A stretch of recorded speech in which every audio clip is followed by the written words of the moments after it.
Heistil champíní na hÉireann Áth Cliath go Gaillimh, is iad faoh bhrú sa Sraith Lidl. Sitar bon an tabla bhí gá chula bua, ach bhí súlaigh fearn na Galway ar áit sa chlé ceannis. Cárach Bombernach agus séar dóran a haman tráthreachta. Lindsay New, with left Madonna score, Gaillimh tried to get a cool back up. Ward force game up, Kate Slevin, cool for Nita. Cleanish Bruce was the kick amach. And row Heatherton. Madonna score for Taku. I guess she shin Harn Saston, score ma. Kate Thompson, Gaurish Stach. And the court to cool, look at that fight to get come out. It's the fantastic mark kick Carf Guig. Scored Ashen shot at Kate Sullivan. Caught.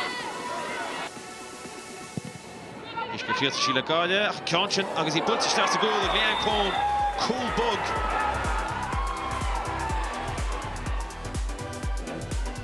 Fáilte Ashe Gaillimh, fáilte Ashe Niamh Dively, Niamh ag Olivia, suair zifra gobar le chéile, agus níorán nach iad.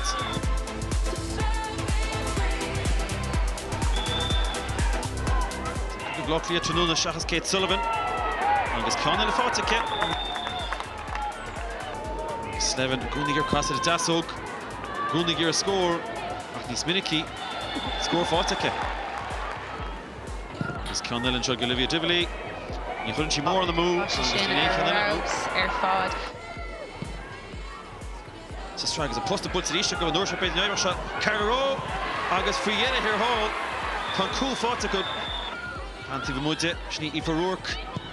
Agus will Conn Aoife tá scores Áth Gaillimh agus Chiappa. The Gricht and Shell Cliffish and Mahometus. Agus tampon on Shades.